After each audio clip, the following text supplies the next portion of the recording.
Hello to everyone, कसे आहात सगळे? Radio MPSC Guru spreading the knowledge powered by spectrum अकॅडमीमध्ये मी RJ प्रिया तुम्हा सर्वांचं मनापासून स्वागत करते. विद्यार्थी मित्र मैत्रिणींनो, आज आहे 24 जुलै. ठरल्याप्रमाणे दिवसाची सुरुवात करूया एक चांगला आणि प्रेरणादायी विचार ऐकूया आजचं विचारधन हे सत्र.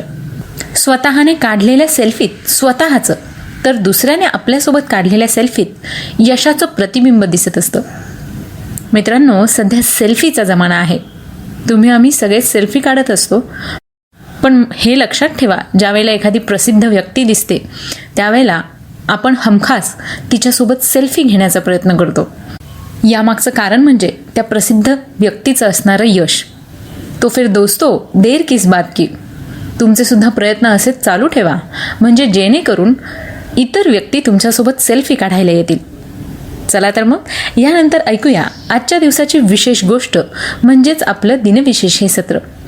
विद्यार्थी मित्रांनो, दिनविशेष या सत्रात आपण इतिहासातील काही महत्त्वाच्या घडामोडी आणि याचबरोबर काही असामान्य व्यक्तींचे जन्मदिन आणि स्मृतिदिन यांच्याविषयीची माहिती या सत्रात जाणून घेत असतो.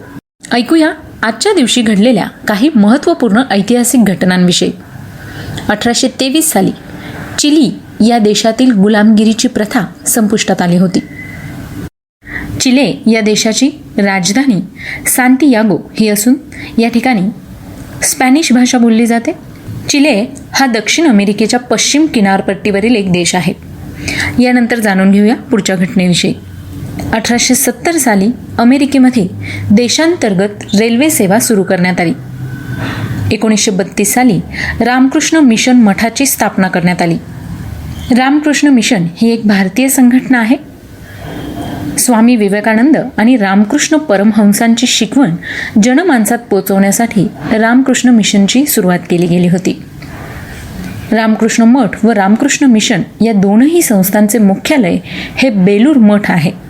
या दोनही संस्था अध्यात्माशी संबंधित आहेत आणि या संस्थांची जगभरात सुमारे 173 केंद्रे आहेत. यानंतर जाणून घेऊया आणखी काही महत्त्वाच्या घटनांविषयी. 1969 साली चंद्र मोहिमेनंतर अमेरिकन चंद्रयान अपोलो 11 हे पृथ्वीवर सुखरूप उतरले होते.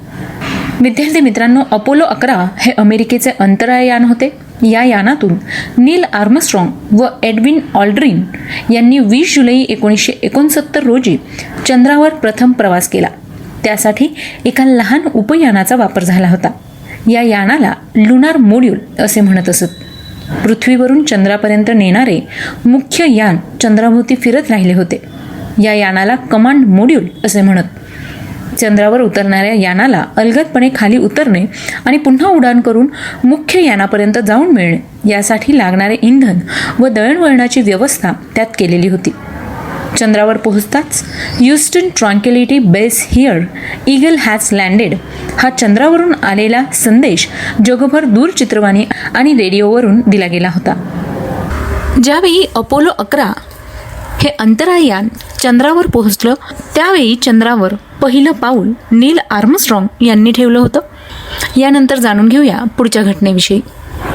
1991 साली भारताचे तत्कालीन अर्थमंत्री मनमोहन सिंग यांनी आर्थिक सुधारणांचा पाया घालणारा महत्त्वपूर्ण अर्थसंकल्प संसदेत सादर केला होता. डॉक्टर मनमोहन सिंग यांच्याविषयी सांगायचं झाल्यास 22 मे 2004 पासून 26 मे 2014 पर्यंत ते भारताचे पंतप्रधान होते. भारताचे ते 14वे पंतप्रधान होते. 1991 साली PV नरसिंह राव यांच्या मंत्रिमंडळात ते केंद्रीय अर्थमंत्री होते. या काळात त्यांनी केलेल्या आर्थिक सुधारणा आणि त्यानंतर झालेल्या आर्थिक प्रगतीमुळे त्यांची कार्यक्षम राजकारणी म्हणून प्रतिमा बनली. 1982 ते 1985 या कालावधीत ते भारतीय रिझर्व्ह बँकेचे गव्हर्नर सुद्धा होते. मनमोहन सिंग यांनी आंतरराष्ट्रीय नाणेनिधी आणि आशियाई विकास बँक यांच्या विकासात महत्त्वाचं योगदान दिलं आहे. यानंतर जाणून घेऊया पुढच्या घटनेविषयी. सन 1997 साली भारताचे माजी हंगामी पंतप्रधान गुलझारीलाल नंदा आणि स्वतंत्रता सैनिक अरुणा असफ अली यांना भारतरत्न या सर्वोच्च पुरस्काराने सन्मानित करण्यात आलं होतं. 24 जुलै 1997 रोजी त्यांना हा पुरस्कार प्रदान करण्यात आला होता. आजच्याच दिवशी म्हणजे सन 1997 साली प्रसिद्ध भारतीय बंगाली लेखिका महाश्वेता देवी यांना पत्रकारिता, साहित्य व कला या क्षेत्रातील उत्कृष्ट कामगिरीसाठी रॅमन मॅगसेसे पुरस्कार जाहीर करण्यात आला. सन 1998 साली परकीय चलन नियमन कायदा याच्या जागी परकीय चलन व्यवस्थापन कायदा जारी करण्याचा महत्त्वपूर्ण निर्णय केंद्रीय मंत्रिमंडळाने घेतला. परकीय चलन नियमन कायदा FERA म्हणजेच फेरा आणि परकीय चलन व्यवस्थापन कायदा म्हणजे फेमा. मित्रांनो, या कायद्यांविषयी थोडक्यात माहिती घेऊया. आपल्या देशात म्हणजेच भारतात परदेशी व्यापार हा बऱ्याच मोठ्या प्रमाणात चालतो आणि या परदेशी व्यापारातून परदेशी मुद्रा देखील बाजारपेठेमध्ये आणली जाते. म्हणजेच परदेशी चलन देखील आपल्या बाजारपेठेमध्ये आणलं जातं. या परदेशी मुद्रेचे व्यवस्थित विकासासाठी व देखभालीसाठी परकीय चलन संबंधित कायदा संशोधन केला आहे. यालाच परकीय चलन विनिमय कायदा म्हणजेच FEMA foreign exchange management act असं म्हटलं जातं. 1999 मध्ये परकीय चलन नियमन अधिनियम म्हणजेच फॉरेन करन्सी रेग्युलेशन ॲक्ट फेरा बदलून परकीय चलन विनिमय कायदा करण्यात आला. परकीय चलन नियमन अधिनियमन यामधील काही त्रुटी आणि कमतरता भरून काढण्यासाठी परकीय चलन व्यवस्थापनचा कायदा काढण्यात आला होता आणि म्हणूनच या कायद्याखाली बऱ्याच आर्थिक सुधारणा करण्यात आल्या. मग आता हे फेरा आणि फेमा हा कायदा कुठे लागू होतो? विदेशी चलन व्यवस्थापन कायदा संपूर्ण देशामध्ये आणि देशाबाहेर असलेल्या परंतु भारतीय नागरिकांकडून व्यवस्थापित केल्या जात असलेल्या कार्यालयांना लागू होतो. भारतीय चलन व्यवस्थापन कायद्याचे मुख्य कार्यालय नवी दिल्ली या ठिकाणी आहे. यालाच एन्फोर्समेंट डायरेक्टोरेट म्हणजेच अंमलबजावणी संचालनालय असं देखील म्हणतात. यानंतर जाणून घेऊया पुढच्या घटनेविषयी. सन 2000 साली अर्जुन पुरस्कार सन्मानित प्रसिद्ध भारतीय बुद्धिबळपटू सुब्रमन विजयलक्ष्मी या आंतरराष्ट्रीय पदव्युत्तर व महिला ग्रँडमास्टरची फीड पदवी मिळविणाऱ्या पहिल्या भारतीय महिला बनल्या होत्या. सन 2004 साली इटली या देशाने भारतीय पर्यटकांसाठी 7 नवीन व्हिसा कॉल सेंटर सुरू करण्याचा निर्णय घेतला होता. या होत्या आजच्या दिवसाच्या काही महत्त्वपूर्ण ऐतिहासिक घटना. विद्यार्थी मित्रांनो, यानंतर जाणून घेऊया काही विशेष व्यक्तींच्या जन्मदिवसाविषयी. 1802 साली फ्रेंच लेखक अलेक्झांड्रे ड्युमॉस यांचा जन्म झाला. सन 1911 साली भारतीय बासरीवादक आणि संगीतकार तसंच भारतीय शास्त्रीय संगीतातील वाद्य बासरीचे जनक व उस्ताद अलाउद्दीन खान यांचे शिष्य पन्नालाल घोष यांचा जन्म झाला. सन 1911 साली पद्मविभूषण पुरस्कार सन्मानित हैदराबाद मुक्तीसंग्राम चळवळीचे पुढारी व स्वातंत्र्य सेनानी गोविंदभाई श्रॉफ यांचा जन्म झाला. मग हैदराबाद मुक्तीसंग्राम काय होता? तर हैदराबाद संस्थानावर निजाम मीर उस्मान अली खान बहादूर, नियामुद्दौला, निजाम उल मुल्क, आसफ जाह यांचे राज्य होते. निजामांच्या राज्यातून मुक्त होऊन भारतीय संघराज्यात सामील होण्यासाठी स्वामी रामानंद तीर्थ यांच्या नेतृत्वाखाली संपूर्ण हैदराबाद संस्थानात मुक्तीसंग्राम सुरू झाला. हैदराबाद संस्थानची त्यावेळची लोकसंख्या 1,60,00,000 होती. यात तेलंगणा, मराठवाडा आणि कर्नाटकचा देखील काही भाग होता. मुक्तीसंग्राम सुरू झाल्यावर निजामाचा सेनापती कासिम रजवी यांनी जनतेवर अत्याचार सुरू केले. दुसऱ्या बाजूला मुक्तीसंग्राम वेगात सुरू झाला होता.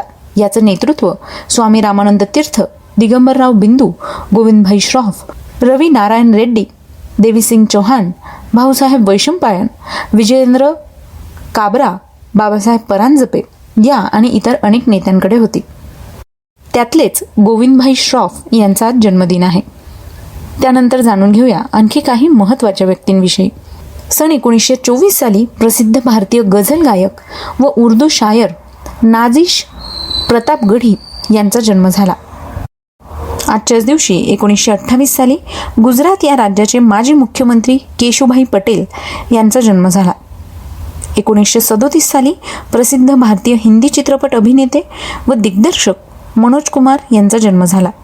सन 1945 साली पद्मभूषण पुरस्कार सन्मानित भारतीय माहिती तंत्रज्ञान उद्योगाचे सम्राट म्हणून प्रसिद्ध असलेले भारतीय दानशूर उद्योगपती, गुंतवणूकदार, अभियंता आणि परोपकारी तसंच विप्रो लिमिटेडचे अध्यक्ष अझीम हशीम प्रेमजी यांचा जन्म झाला. सन 1947 साली पाकिस्तान या देशाचे माजी क्रिकेटपटू व उत्कृष्ट फलंदाज जहीर अब्बास यांचा जन्म झाला.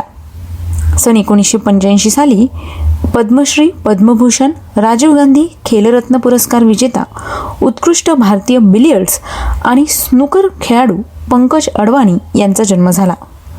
विद्यार्थी मित्रांनो, आज या सगळ्या विशेष व्यक्तींचे जन्मदिन आहेत. त्याच निमित्ताने त्यांना रेडिओ MPSC गुरुकडून खूप खूप शुभेच्छा.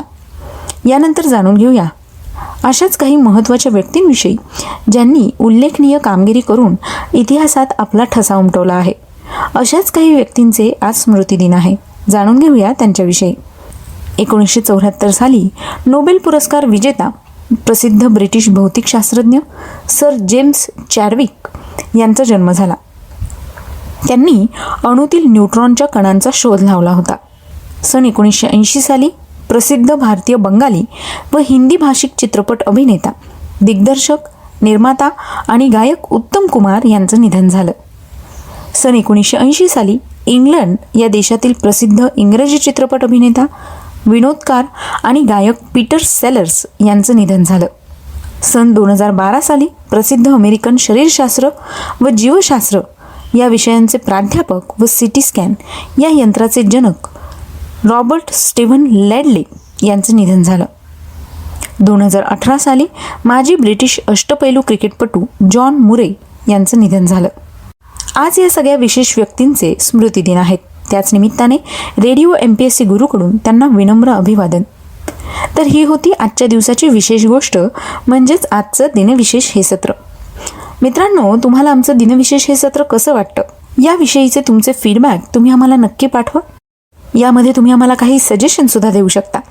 त्यासाठी तुम्हाला फक्त ऑडिओ किंवा टेक्स्ट मेसेज करावा लागेल आणि त्यासाठीचा आमचा व्हॉट्सअप क्रमांक आहे 8698 8698 80, म्हणजेच 8698869880. आणि विद्यार्थी मित्रांनो, जर तुम्हाला मागच्या महिन्याचे दिनविशेष हे सत्र ऐकायचे असतील तर तुम्ही आमचं स्पेक्ट्रम अकॅडमीचं YouTube चॅनल फॉलो करा आणि सबस्क्राईब करा, म्हणजे तुम्हाला मागच्या काही दिवसांचे, महिन्यांचे दिनविशेषसुद्धा ऐकायला मिळू शकतात. सोबतच आमचं दिनविशेष आणि व्यक्तिविशेष हे सत्र तुम्ही Spotify music app, Google podcast, अँकर FM आणि रेडिओ पब्लिकवर देखील ऐकू शकता. याचबरोबर खास तुमच्यासाठी म्हणून आम्ही रेडिओ MPSC गुरु आणि स्पेक्ट्रम अकॅडमीचे पेजेस इंस्टाग्रामला आणि फेसबुकला सुरू केले आहेत. तेव्हा हे पेजेस लाईक करा, शेअर करा आणि अर्थातच फॉलोसुद्धा करा. श्रोते हो, मी RJ प्रिया तुम्हा सर्वांची रजा घेते आणि ऐकायला विसरू नका radio MPSC Guru spreading the knowledge powered by spectrum academy.